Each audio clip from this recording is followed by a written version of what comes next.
مقبول کو گھوڑے پر بٹھا دو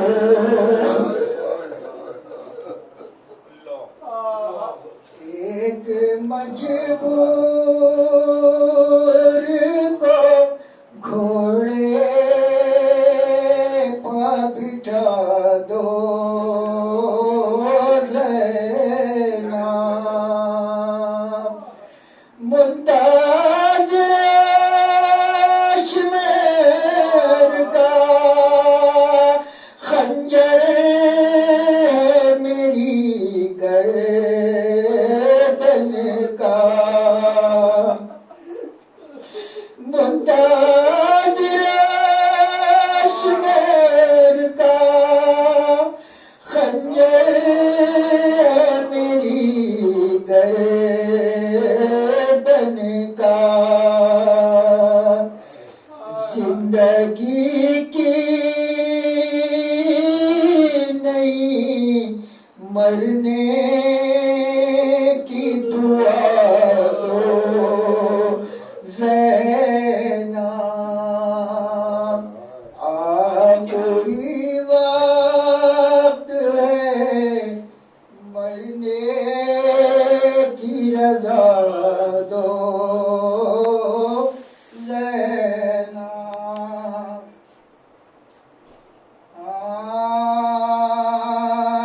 جب پریشاں ہوئی مولا کی جماعت رن میں ہر نمازی کو پسند آئی اقامت رن میں قبلہ دین کیا کرتے عبادت رن میں شکل میرا بنتے شکل میرا بنتے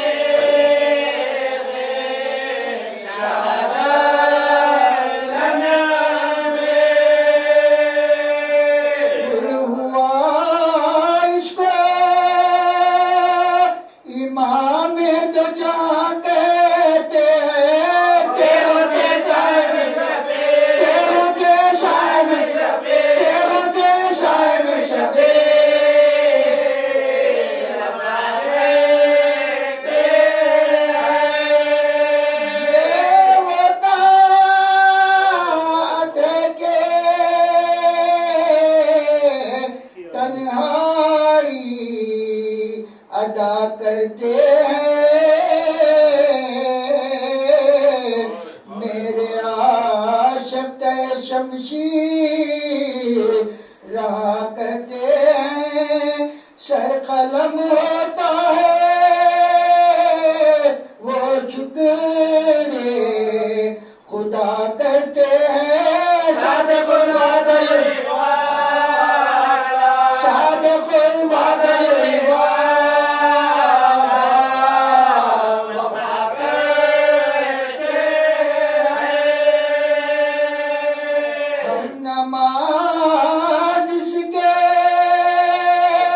جنازے کی جو پروائیں گے تم جانا کہ رسول اللہ تم جانا کہ رسول اللہ سب جائیں گے ساکنے عرش بری کرنے لگے نالو شہادت بیریاں کہہ چکے اللہ اللہ اور قیامت میں ہوا پیدے شیالی جانے بات گریا جانے بات گریا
سجدے کا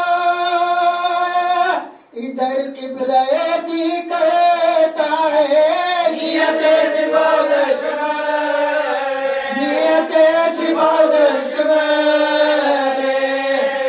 نہیں کرتا ہے خنجر ظلم کو چمکا کے پکارا دشمن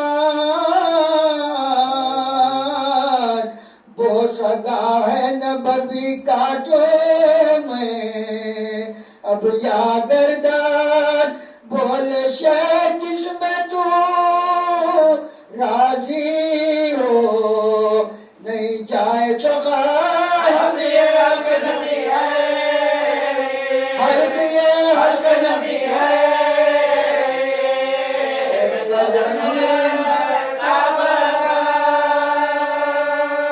ایک سر ننگے ہر کھورج ناتی ہے ابھی تو زبان کرنا ابھی تو زبان کرنا میری آتی ہے گفتگو مادر فرزند میں ہوتی تھی روتی تھی فاطمہ مشتاق شہادت تھے شاہ آتی غصے سے خاطر نے چڑھائی نادا خیر جلال پتی شاہ خیر جلال پتی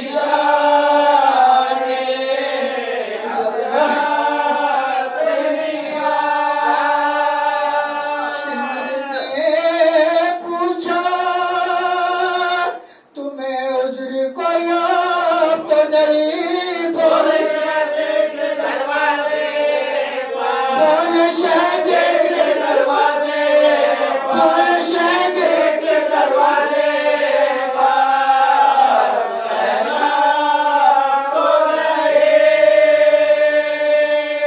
وہ پکارا نظر آتی نہیں در پر زینب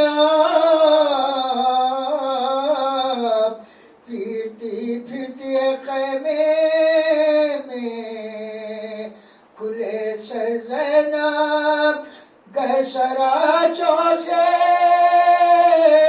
چلے آئے گی باہر زینب روک سکنے کی نہیں پر میں روک سکنے کی نہیں پر میں روک سکنے کی نہیں پر میں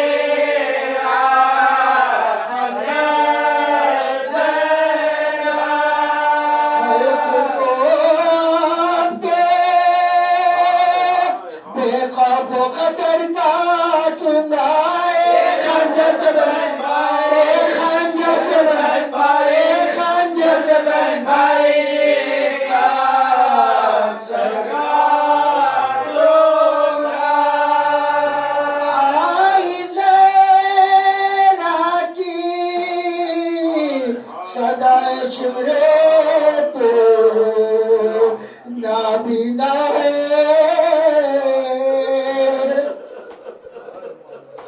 در پر زینب نہیں بالی پا مگر زہرا ہے ارے بے رحم خطا میرے پسر کی کیا ہے آتی اٹھیے کیوتے آتی اٹھیے کیوتے آتی اٹھیے کیوتے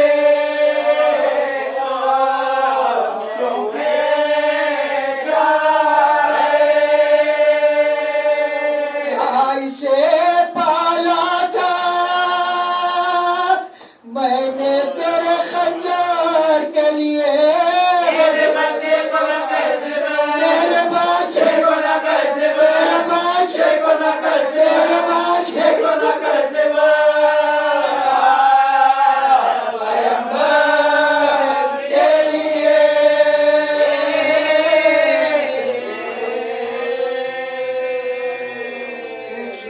فاتحہ میر صادق حسین ابن میر جعفر علی.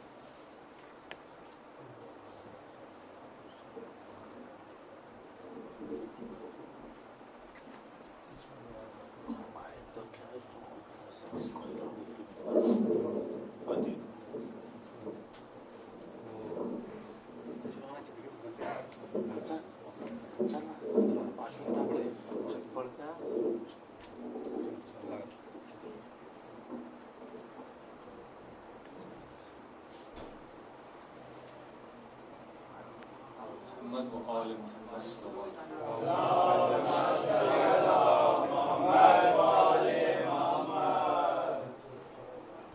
لا حول ولا قوة إلا بالله العلي العظيم. أعوذ بالله من الشيطان اللعين الرجيم. بسم الله الرحمن الرحيم.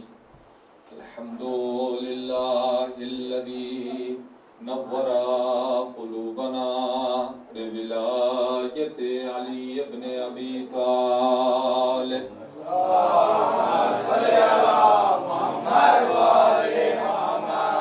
وشرح صدورنا بمعرفة علي بن أبي طالب.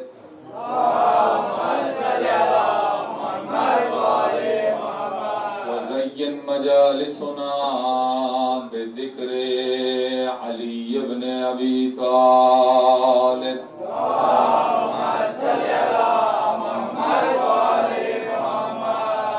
وأبقى عيوننا في غم علي بن أبي طالب.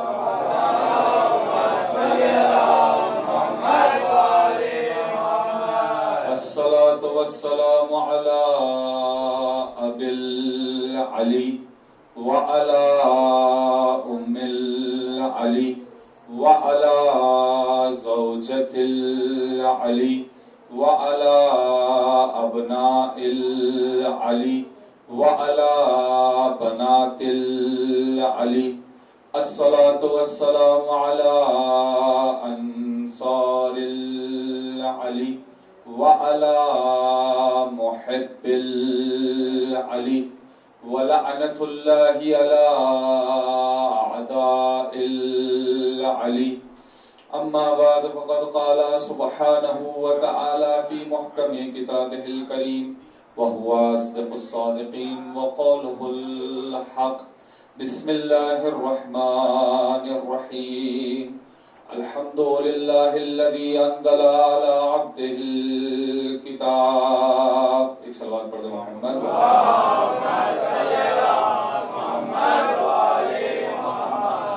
آپ سب سے معروضہ ایک سورہ فاتحہ کی تلاوت فرما کر ارسال فرما دیں. جناب الحاج و زوار میر صادق حسین عابدی صاحب مرحوم ابن میر جعفر علی عابدی صاحب مرحوم.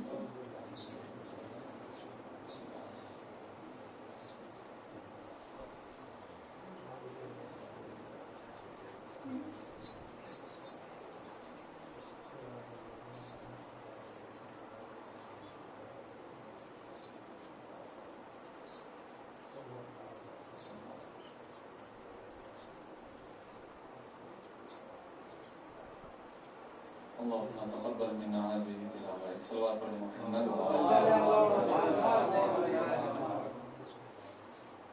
معزز سامعین اکرام، بزرگان ملت اور صاحبان ولایت حیدر قرار، زمانہ پرآشوب ہے،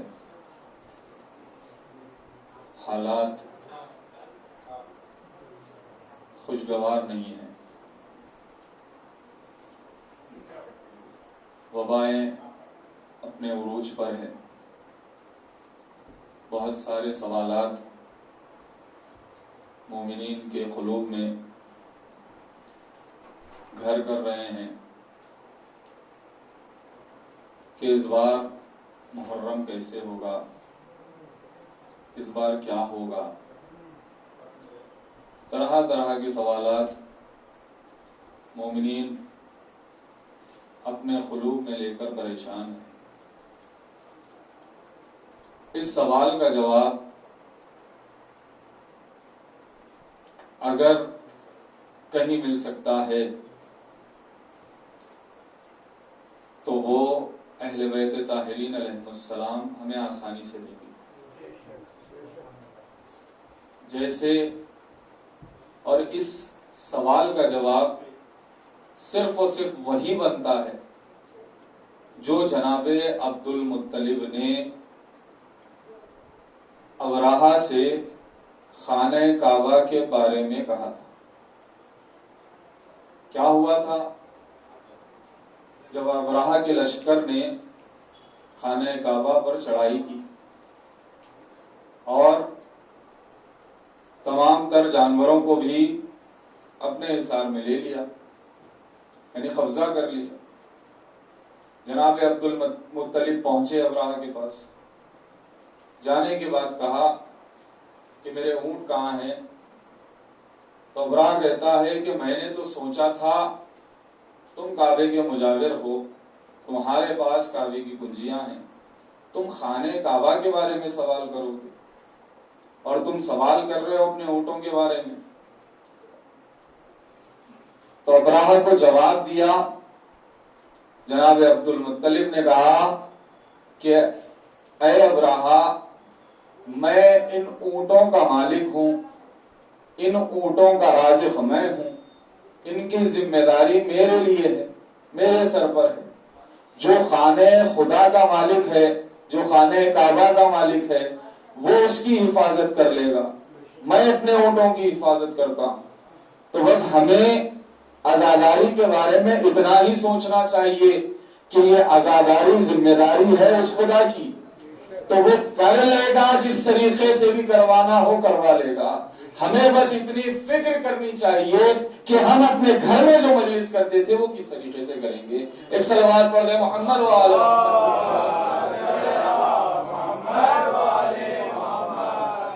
زیادہ پریشان ہونے کی ضرورت نہیں ہے، چونکہ عزاداری کی حفاظت اور ذمہ داری خدا اٹھا رہا ہے۔ اس نے وعدہ کیا ہے ذکر کو باقی رکھنے کا۔ اگر تمام تر مخلوقات ختم بھی ہو جائے تب بھی اس ذکر کے لیے وہ نئی مخلوق پیدا کرے گا اور ان سے ذکر کروائے گا۔ تو ہمیں اس بارے میں سوچنے کی ضرورت نہیں ہے۔ میں نے جس آیت کو آپ کے سامنے پڑھا وہ آیت سورہ کہف کی پہلی آیت ہے، اور یہ وہ آیت ہے کہ جس کو امام حسین علیہ السلام نے نور نظام پر تلاوت کی۔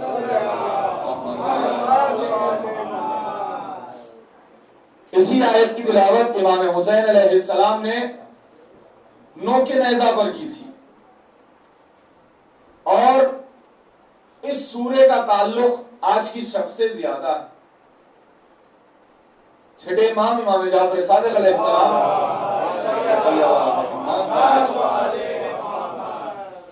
اس سورے کے بارے میں، یعنی سورہ کہف کے بارے میں امام تین باتیں فرماتے ہیں۔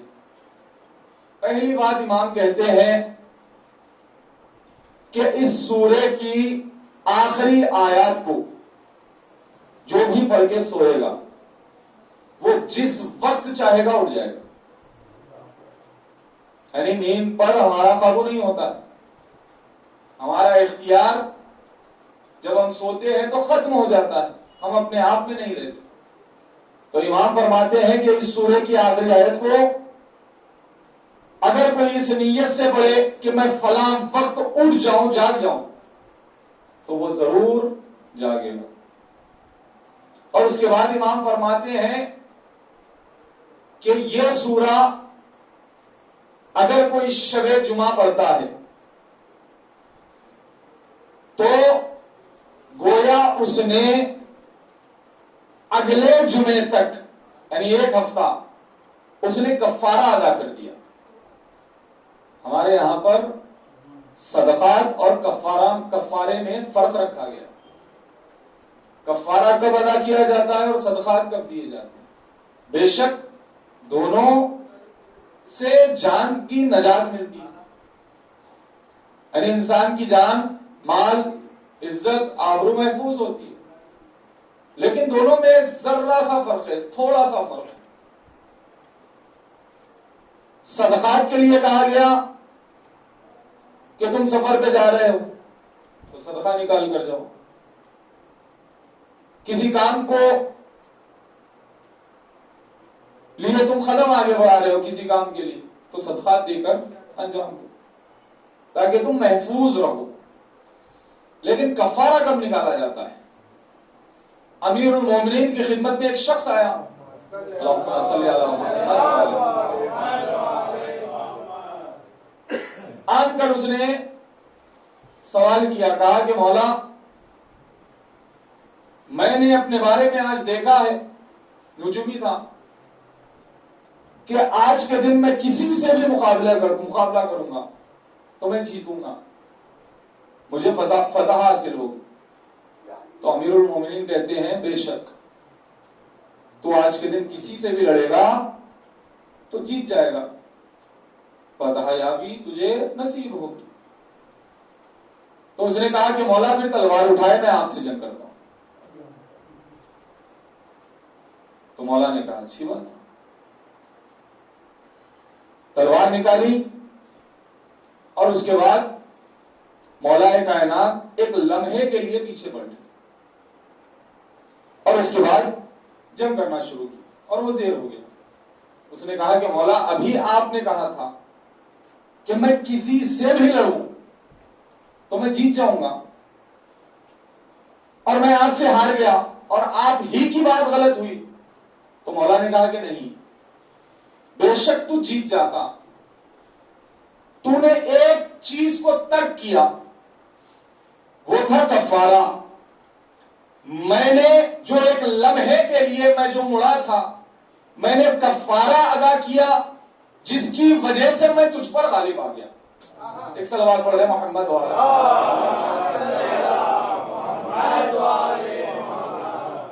ایک ہوتی ہے تقدیر اور ایک ہوتی ہے تدبیر. تقدیر اور تدبیر میں بہت بڑا فرق ہے. تو بس یہی ہے کفارہ. تو مولا فرماتے ہیں کہ جس نے شب جمعہ سورہ کہف کی تلاوت کی گویا اس نے ایک ہفتے کا کفارہ ادا کر دیا. اور کفارہ کب ادا کیا جاتا ہے؟ جب فتح یابی حاصل کرنا ہو، یعنی ہفتے بھر میں کوئی آپ کو زیر نہیں کر سکتا. اور اس کے بعد اس سورے کے فضائل میں امام یہ بھی فرماتے ہیں کہ یہ وہ سورہ ہے کہ جس کو امام حسین علیہ السلام نے موقع نیزہ پر تلاوت کیا. اس سورے کی میں نے پہلی آیت کو آپ کی خدمت میں تلاوت کیا. کیا ہے آیت؟ کہ الحمدللہ الذی انزل عبدہ الکتاب ولم یجعل عوجا. ہم نے اس کتاب کو اپنے بندے پر نازل کیا. بس ساری آیت کی تفصیل نہیں کروں گا، صرف لفظ بندے پر گفتگو کو تمام کر دوں گا. خداوند عالم کہہ رہا ہے کہ ہم نے اس کتاب کو اپنے بندے پر نازل کیا. اپنے بندے پر، رسول پر نازل کیا کہہ دیتا اس آیت میں، یا یاسین کے اوپر نازل کیا کہہ دیتا. بہت سارے نام ہیں پیغمبر اسلام، لیکن یہاں پر لفظ عبد کو استعمال کیا جا رہا ہے. اور لفظ عبد کی جو لطافت ہے اگر اس کو غور کریں تو یہ جو رنگ عبودیت ہے، بندگی ہے، یہ سب پر غالب ہے. ہر صفت پر رنگ عبودیت غالب ہے. وہ کیسے؟ کہ خداوند عالم کہہ رہا ہے کہ تم میری عبادت کرتے جاؤ، میں تمہیں اپنے جیسا بنا لوں گا، یا پھر تمہیں اتنی فضیلتیں نوازوں گا کہ لوگ تمہیں یا تمہارے ذریعے سے مجھے پہچانیں گے، ہے نا، کہ جتنی اس کی عبادت کی جائے گی، یعنی جو انسان اپنے آپ پر رنگ عبودیت چڑھائے گا، یعنی اللہ کا رنگ چڑھائے گا، وہ اس طریقے سے اپنے آپ کو رنگے گا کہ اب اللہ اس کی ذات سے پہچانا جائے. اسی کو آیت اللہ کہتے ہیں، جس کو دیکھ کر اللہ سمجھ میں آئے یا انسان اللہ کے قریب ہونے لگے تو اسے ہی آیت کہتے ہیں. اور یہ آیت اللہ العظمیٰ ہے پیغمبر اسلام، مولائے کائنات اور پیغمبر اسلام آیت اللہ العظمیٰ یا کبریٰ کہہ لیں، سب سے بڑی آیت اللہ کی. تو رنگ عبودیت ہے. اسی طریقے سے اہل بیت طاہرین علیہم السلام نے جو اپنے آپ پر رنگ چڑھایا اور جو اہل بیت سے آ کر ملتا گیا، اس کو اپنے رنگ میں ایسا رنگا کہ لوگ پھر پریشان ہو گئے کہ اس کے نام کے آگے کیا لکھیں. جیسے جناب حور کے بارے میں ملتا ہے کہ جو عاشور سے پہلے کچھ اور تھے، لیکن جب امام حسین کی خدمت میں آئے تو امام حسین علیہ السلام نے ایسا رنگا حور کو کہ پھر حور جا کر علیہ السلام بھی بن گیا. ایک صلوات پڑھے محمد و آل محمد کی بات. امام حسین علیہ السلام نے جب اپنے آپ کو اس کے عبادتوں میں ضم کر لیا یا رنگ لیا تو پھر وہاں پر موت و حیات کی قید ختم ہو گئی. امام نوک نیزہ پر بھی ہے، بدن کربلا میں موجود ہے، لیکن امام جو تلاوت کر رہے ہیں وہ خدا کا کلام ہے. تو اب یہاں پر جو جان کی قید تھی اس سے امام حسین علیہ السلام آزاد ہو گئے. جو ہر شے جو فانی ہے وہ کس لیے فانی ہے؟ کیونکہ اس نے اپنے آپ کو اتنا قریب نہیں کیا اس ذات سے کہ جو لافانی ہے. اگر کوئی اپنی ذات کو اس لافانی سے اپنی ذات کو اس قدر ملا لے جیسے امام حسین علیہ السلام نے ملایا تو پھر وہ بھی لافانی ہو جائے گی. اسی لیے تو کہا گیا کہ ہر شے ہلاک ہو جائے گی الا وجہ خدا کی. ایک صلوات پڑھ دے محمد و آل محمد.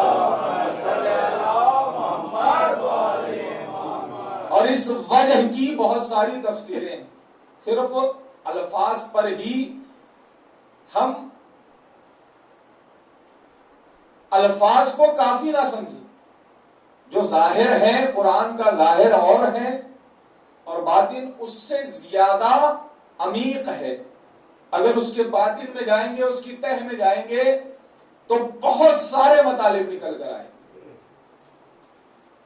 اس سورے کی تلاوت امام حسین علیہ السلام نے نوک نیزہ پر کیوں کی؟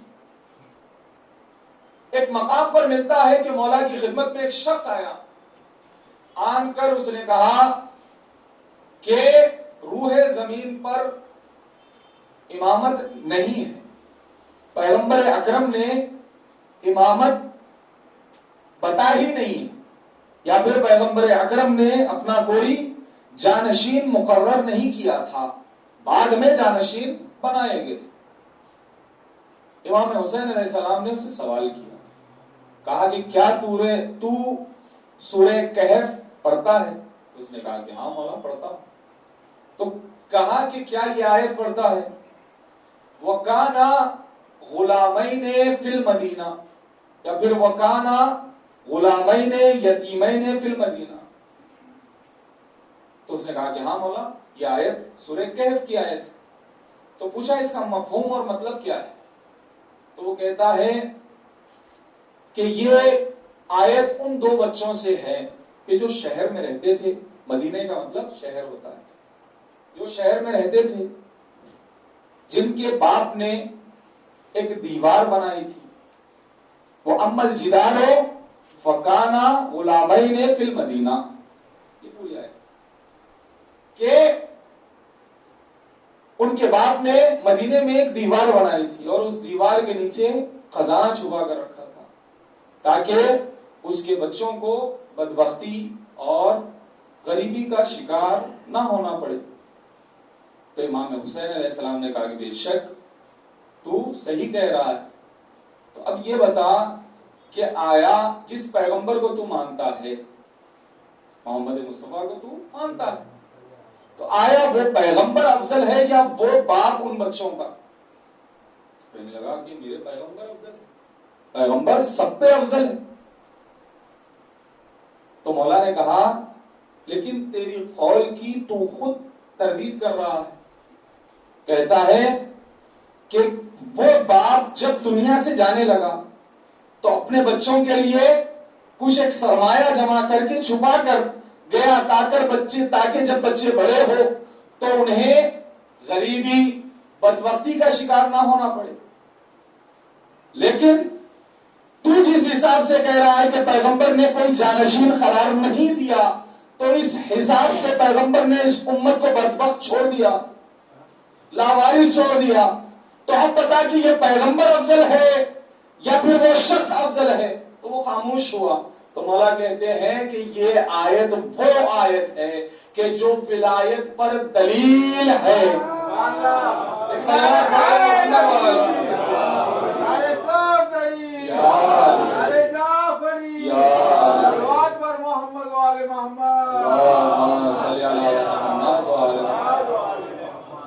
ایک دم سمپل سی بات ہے، بچوں کے لیے کافی ہے سمجھانے کے لیے. اگر ہم یہ آیت پڑھیں تو کافی ہے بتانے کے لیے. ایک عام آدمی اس دنیا سے جاتا ہے تو وہ سارے انتظامات کر کے کچھ پلاننگ کر کے جاتا ہے دنیا سے، اپنے اہل و عیال کے لیے کچھ سوچ کے جاتا ہے. تو جب پیغمبر اس دنیا سے اٹھے تو کیا انہوں نے یہ نہیں سوچا کہ میرے بعد اس امت کا کیا ہوگا، میرے بعد اس امت کے سوالات کو کون حل کرے گا. یہی آیت دلالت کرتی ہے مولا کائنات کی ولایت پر. جو حقیقت ہے پیغمبر اکرم نے جو جانشینی کا اعلان کیا، ابھی غدیر گزری ہے، جانشینی کا جو اعلان کیا، پیغمبر نے ہمیں لاوارث نہیں چھوڑا ہے، ہمیں بےدر نہیں چھوڑا ہے، ہمیں حیدر نوازا ہے. ایک صلوات علی محمد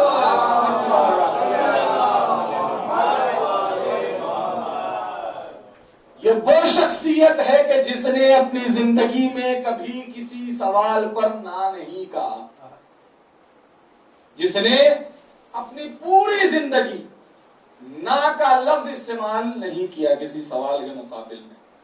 مولا کائنات نے ہر سوال کا جواب دیا.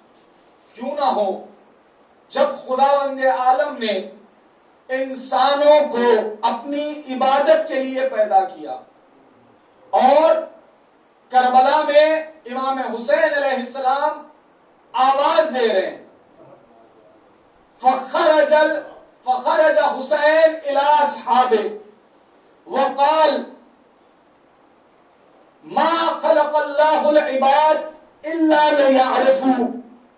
امام حسین کہتے ہیں اپنے اصحاب کے سامنے آ کر کہ اللہ نے بندوں کو پیدا ہی نہیں کیا سوائے اس کے کہ وہ اس کی معرفت حاصل کرے.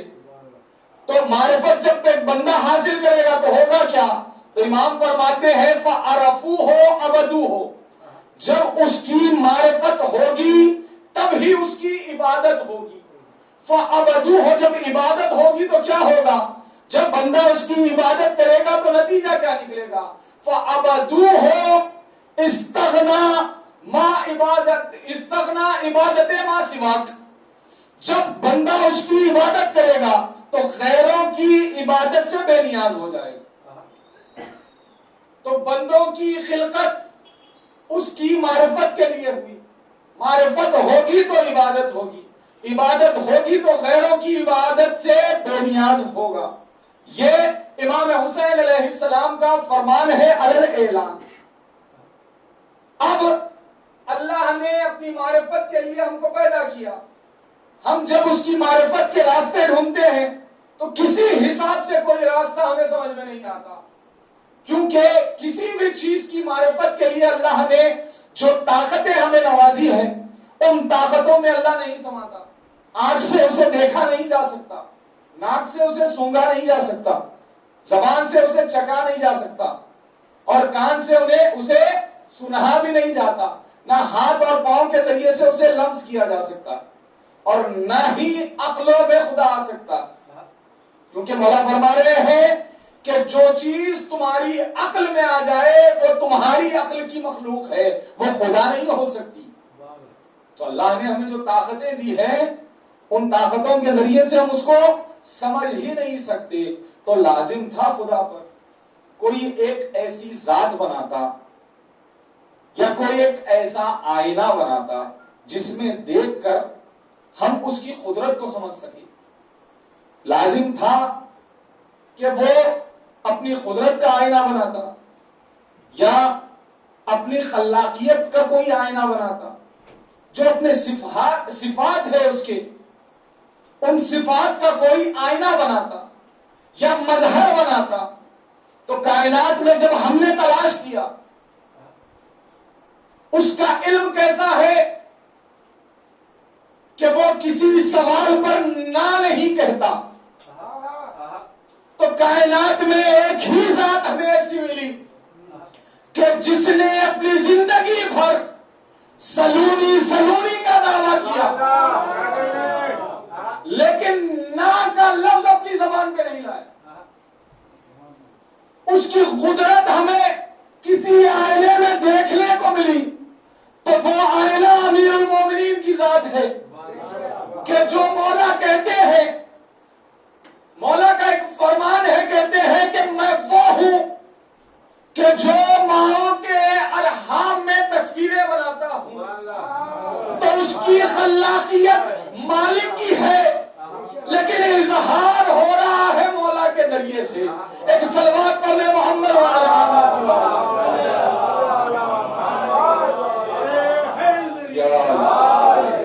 کیونکہ اس کے صفات کو سمجھنا ناممکن ہے. وہ پروہیبیٹڈ ایریا ہے, وہاں پر کسی کا گزر نہیں ہو سکتا, اس کی کوئی صفت کو کوئی نہیں سمجھ سکتا. اس کے باوجود اللہ نے اپنی معرفت پر ہی سب کچھ رکھا ہے.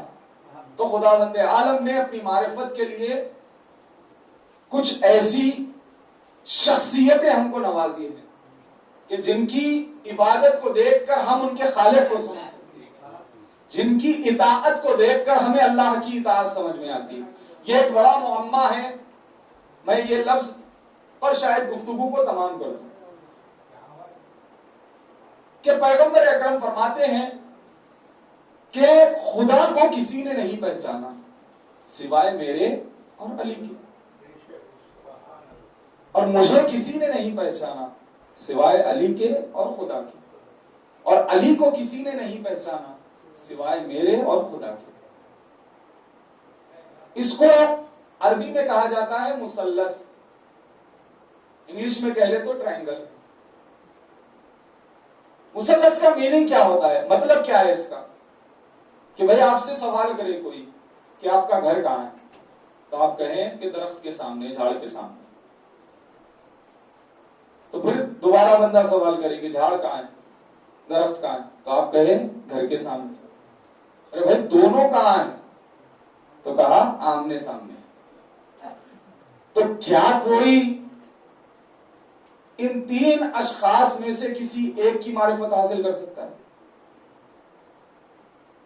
معرفت کا بتا تو پیغمبر اکرم یہی بتا رہے ہیں کہ اللہ آپ کو کسی نے نہیں سمجھا سوائے میرے اور علی کی, مجھے کسی نے نہیں سمجھا سوائے علی اور خدا کی, اور علی کو کسی نے نہیں سمجھا سوائے میرے اور خدا کی. تو پھر معرفت کیسے ہو اور اطاعت کیسے ہو؟ کیونکہ حکم اطاعت ہے اطیع اللہ و اطیع الرسول و اولی الامر منکم. تو ان تینوں کی اطاعت ہم پر لازم ہے. خیر یہ معاملہ آسان ہو گیا ایک مرحلے تک کہ بے شک خدا کو مولا اور پیغمبر نے پہچانا, تو اس کی اطاعت کیسے ہوتی ہے انہوں نے بتایا. اس کے بعد پیغمبر اکرم ہے. پیغمبر اکرم کی اطاعت کیسی ہوتی ہے یہ ہمیں مولا کائنات نے بتایا کہ پیغمبر کی اطاعت ایسے کی جائے گی. خود پیغمبر تو اپنی اطاعت کر کے نہیں بتا سکتے، تو علی نے اطاعت کی پیغمبر کی. اب مولا کائنات کی اطاعت کر کے کون بتائے کہ کون ایسا ہے کہ جو کما حقہ علی کو پہچانتا ہو؟ بس وہ ایک ذات اس وقت موجود تھی جس نے اسلام کو آسان کر کے ہم تک پہنچایا. اگر اس ذات تک کائنات پہنچ جائے تو پھر وہ حق پر چلی جائے گی. وہ ذات ہے شہزادی کونین. ایک سوال پڑھے محمد والے.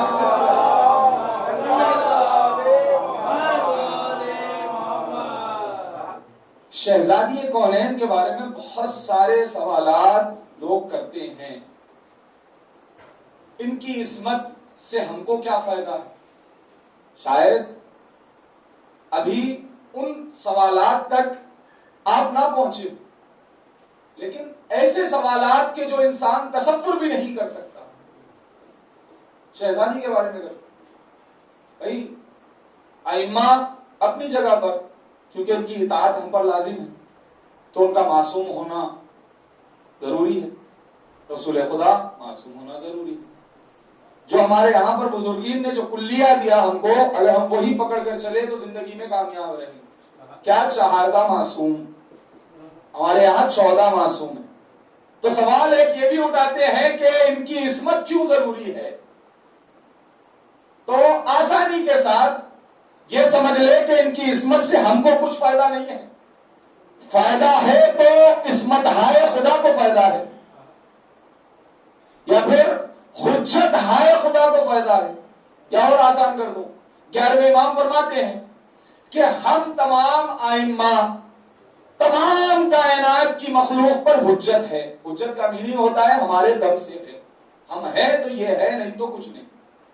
امام فرما رہے ہیں کہ تمام کائنات کی ہر شے پر ہم حجت ہے، اور ہم پر اگر کوئی حجت ہے تو وہ ہماری ماں فاطمہ زہرا صاحب.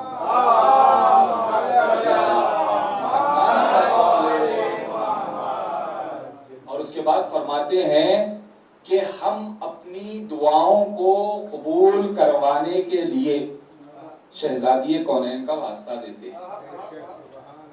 شہزادی کی عصمت سے وہاں تک ہم نہیں پہنچ سکتے، وہ مقام تک ہم پہنچ ہی نہیں سکتے. کیوں؟ کیونکہ حدیث لولاک آپ سب جانتے ہیں. اگر لولاک کی حقیقی تفسیر تک ہم نہیں پہنچ سکتے، بس اس کا ترجمہ کر لے تو کافی. خدا کیا فرما رہا ہے حدیث قدسی میں کہ لولاک لما خلقت الافلاق، اے محمد اگر تم کو پیدا نہ کرنا ہوتا تو میں کچھ بھی نہ پیدا کرتا. وَلَوْلَا عَلِي لَمَا خَلَقْتُكَ، اگر علی کو پیدا کرنا نہ ہوتا تو تم کو بھی خلق نہ کرتا. وَلَوْلَا فاطمہ لَمَا خَلَقْتُكُمَا، اگر فاطمہ کو خلق کرنا نہ ہوتا تو پھر تم دونوں کو بھی خلق نہ کرتا. ایک صلوات پڑھ دے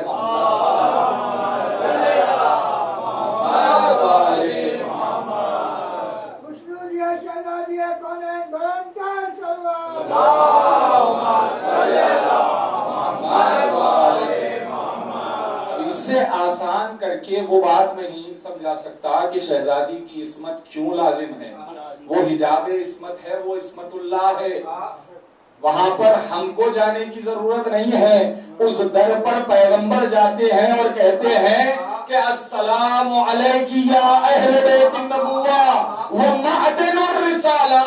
یہ وہ جگہ ہے کہ جو نبی کے اہل بیت رہتے ہیں اور جہاں سے رسالتیں نکلتی ہے، جہاں سے رسالتیں نکلتی ہے. ایک صلوات پڑھے محمد و محمد کی. جو رسالتوں کا معدن ہو، بے شک رسالتوں کے لیے عصمت لازم ہے. تو جہاں سے رسالتیں نکل رہی ہو وہ جگہ کا پھر عصمت ہونا، عصمت پائی جانا اس جگہ میں کیوں لازم نہ ہو. ایک صلوات اور پڑھ دے.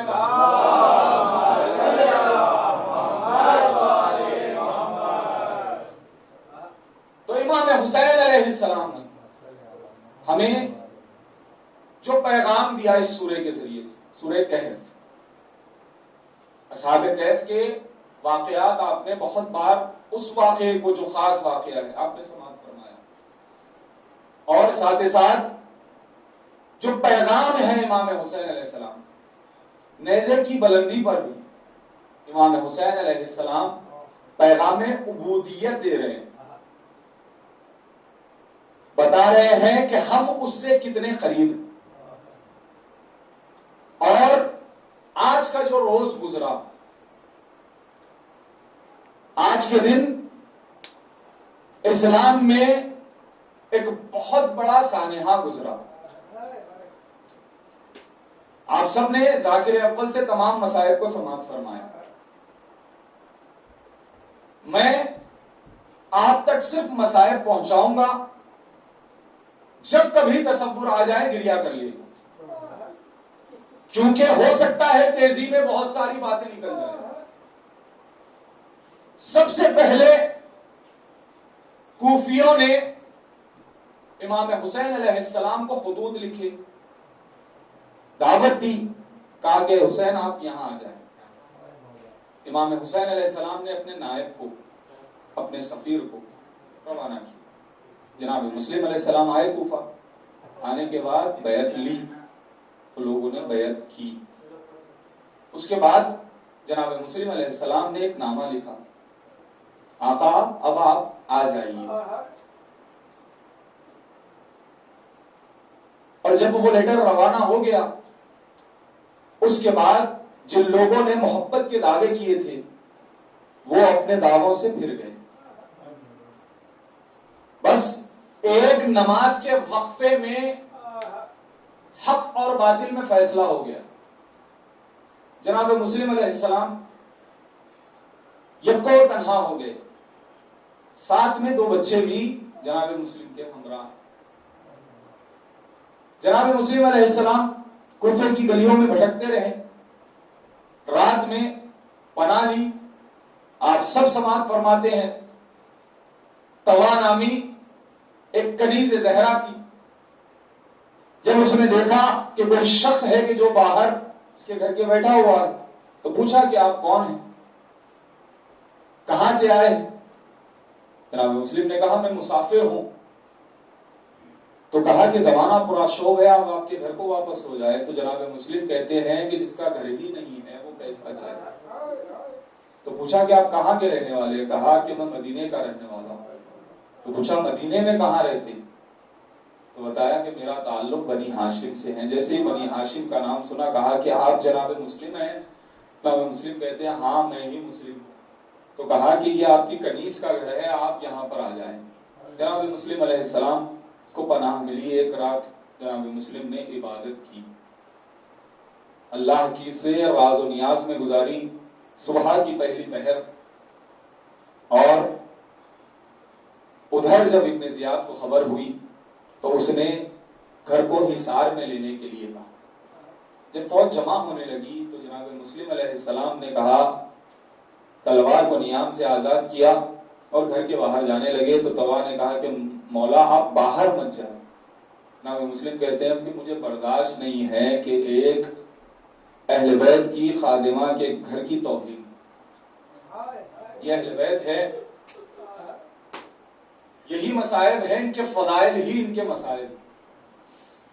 خیر جناب مسلم علیہ السلام گھر کے باہر نکلے، چونکہ باب الحوائج کے استاد ہے جناب مسلم، دونوں ہاتھوں سے تلوار چلانا جانتے تھے، دونوں ہاتھ سے برابر سر قلم کرتے تھے۔ جناب مسلم علیہ السلام کو جنگ میں مات دینا ممکن نہیں تھا تو دشمنوں نے دھوکہ دیا۔ وہ دھوکہ امان کی ضمانت لی۔ دشمن آگے بڑھتے اور کہتے ہیں مسلم آپ کو ہم امان دیتے، آپ تلوار نیام میں رکھ لیں۔ جناب مسلم علیہ السلام نے تلوار کو نیام میں رکھا۔ جیسے ہی نیام میں رکھا ان لوگوں نے گرفتار کیا، اور اس کے بعد جناب مسلم علیہ السلام پر وہ ظلم ہونے لگے کہ جو کربلا میں امام حسین علیہ السلام پر ہوئے تھے۔ ہر کوئی طرح طرح کا وار کرتا، جناب مسلم علیہ السلام زخمی ہوئے اور نڈال ہو گئے۔ اس کے بعد جب دربار میں پہنچے تو ایک سوال ہوا، ایک شخص آگے بڑھ کر کہتا ہے کہ تم نے امیر کو سلام نہیں کیا. جناب مسلم کہتے ہیں میرا امیر صرف امام حسین ہے، میں اسے سلام نہیں کروں. جناب مسلم نے کہا کہ مجھے پیاس کا بہت زیادہ غلبہ ہے، مجھے پانی چاہیے. جناب مسلم علیہ السلام کو پانی پیش کیا گیا. روایات مختلف ہے، وہ جو ظرف تھا، ظرف کے بارے میں الگ الگ روایات، لیکن جناب مسلم کو کم از کم پانی دیا گیا. عالم غربت بھی ہے اور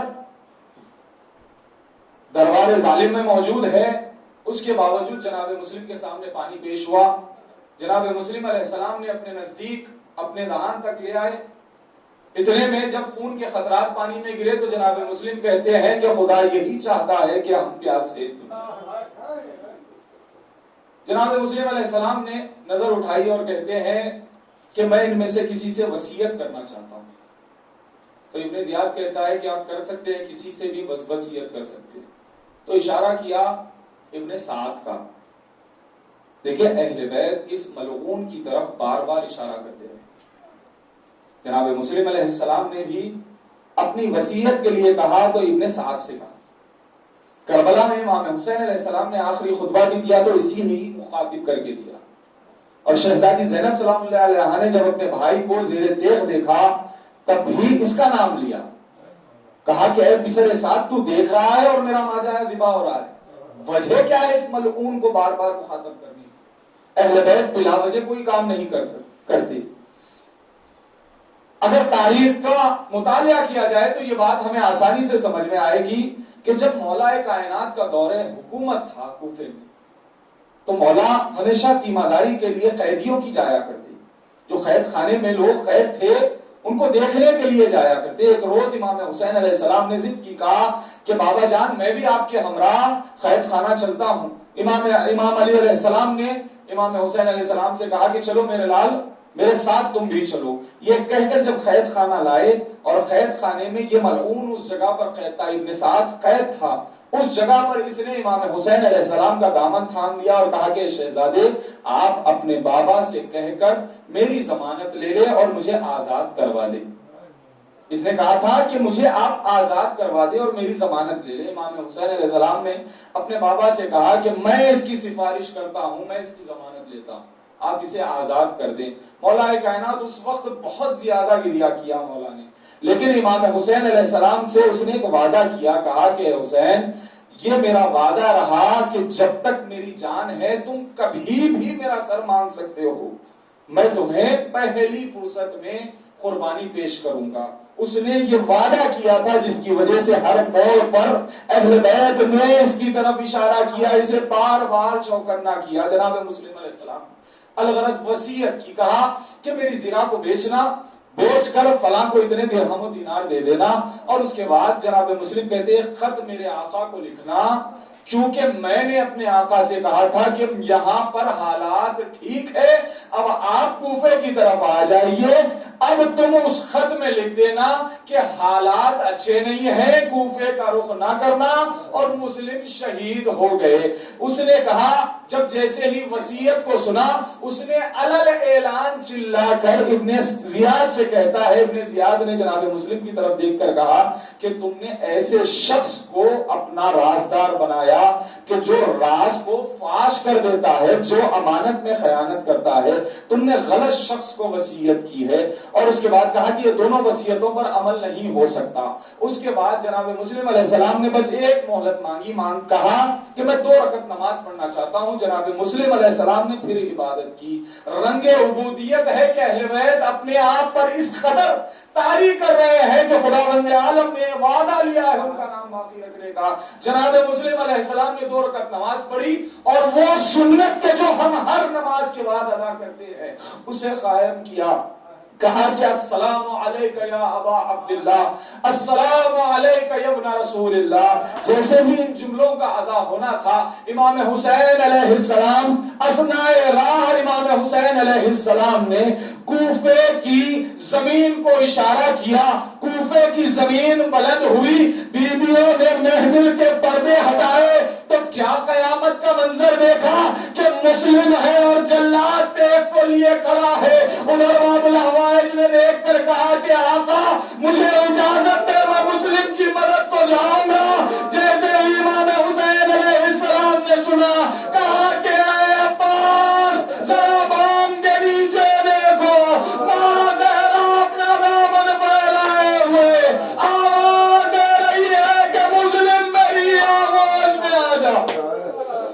عزادار مصائب کو میں نے تمام کر دیا. بس ایک روایت آج کی شہادت کے حوالے سے بڑا ہی سخت ہوتا ہے ایک ماں پر اس وقت کے جب اپنے بچوں کو دیکھ لے پریشانی میں اور اس کے بعد ان سے دور ہونا پڑے.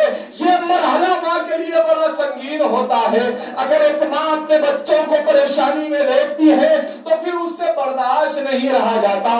اس کی برداشت ختم ہو جاتی ہے. کہ تاریخ بتاتی ہے کہ جناب مسلم کی شہادت کے بعد بچوں کو قید کر لیا گیا. جس قید خانے میں بچے تھے واقع کربلا کے بعد اسی قید خانے میں کچھ گھنٹوں کے لیے اہل حرم کو رکھا گیا. بس ایک دیوار کا فاصلہ تھا. وہ ماں کی نظر اپنے بچوں پر پڑی کہ بچے قید خانے میں قید ہے تو ماں نے ایک پیغام دیا.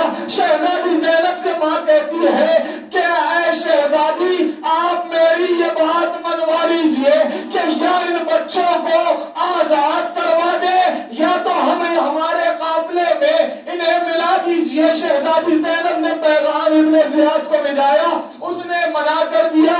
ماں نے دیکھا ہے کہ ان اپنے بچوں کی اس حالت کو کیا حالت ہے کہ ایک وقت کا کھانا دیا جاتا ہے اور کچھ پانی دیا جاتا ہے, گرم پانی دیا جاتا ہے.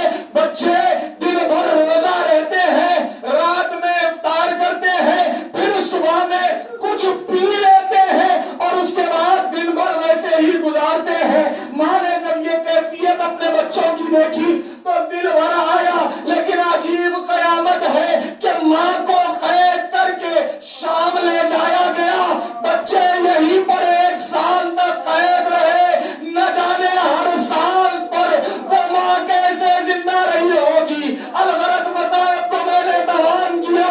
جب حارث ملعون نے ان دونوں بچوں کے سر قلم کیے تو تاریخ بتاتی ہے کہ دونوں کے اجسام کو نہر میں بہا دیا. دونوں کی لاش ایک دوسرے سے مل گئی اور آواز لہراتی کہ واہ غربتا واہ یتیما. لعنت اللہ علی القوم الظالمین وسيعلم الذين ظلموا أيّ منقلب ينقلبون. بار الہ تجھے واسطہ ہے تیری رافت و رحمت کا, تجھے واسطہ ہے محمد و آل محمد کا. جو ہاتھ تیری بارگاہ میں بلند ہوئے ہیں ان پر برکت رحمت نازل فرما. معبود تجھے واسطہ ہے محمد و آل محمد کا. جس کے ایصال کے لیے یہ مجلس کی گئی ہے ان کے درجات کو بلند فرما. انہیں جوار معصومین میں جگہ عنایت فرما. انہیں اعلیٰ علیین کے جوار میں جگہ عنایت فرما. معبود تجھے واسطہ ہے محمد و آل محمد کا ان کے متعلقین کو صبر جمیل عنایت فرما.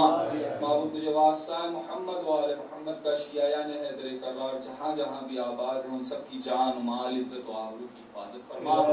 پالنے والے تجھے واسطہ ہے تیری رافت و رحمت کا ایسی راہیں ہموار فرما کہ ہر شیعہ ہر مومن اپنے مقام پر آزادی کے ساتھ آزاداری کر سکے. معبود تجھے واسطہ ہے محمد و آل محمد کا, تجھے واسطہ ہے کربلا کے شہیدوں کا. ہم میں جو بیمار حال ہے ان کی بیماریوں کو دور فرما. ہم میں جو پریشان حال ہے ان کی پریشانیوں کو دور فرما. ہم نے جو بے روزگار ہے انہیں روزی سے لگا دے. معبود تجھے واسطہ ہے محمد و آل محمد کا خون انتقام امام حسین لینے والے ہمارے امام کے بخور میں تاجیل فرما. ہم کو ان کے آوان و انصار میں شمار فرما.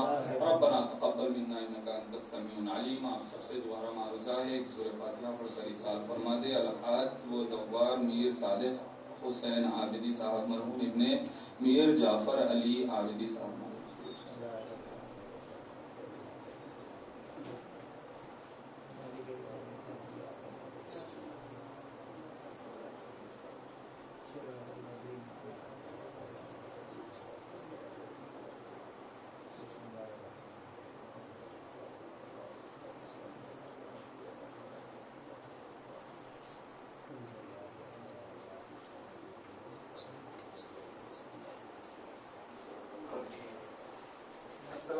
یا ابا عبداللہ، السلام علیکم ابن رسول اللہ، السلام علیکم ابن امیر المومنین وابن سید الوسیین، السلام علیکم ابن فاطمۃ الزہرا سید نساء العالمین، السلام علیکم مولا وانصارک المجتہدین، السلام علیکم یا ابو الفضل العباس و ابن امیر المومنین من جمیع شہداء دشت کربلا، السلام علیکم ورحمۃ اللہ وبرکاتہ، السلام علیکم یا غریب الغربا، السلام علیکم یا معین الضعفاء الفقراء، السلام علیکم یا انیس النفوس ایها المدفون، السلام علیکم شمش السموس بعرض الطوس، السلام علیکم سلطان یا ابو الحسن یا علی بن موسی رضا، السلام علیکم ورحمۃ اللہ وبرکاتہ، السلام علیکم یا صاحب عصر والزمان، علمان علمان علمان، السلام علیکم امام انس والجان، السلام علیکم یا شریف القرآن، السلام علیکم اجل اللہ تعالی فرجک وصل اللہ تعالی مخرجک وظہورک، السلام علیکم ورحمۃ اللہ وبرکاتہ۔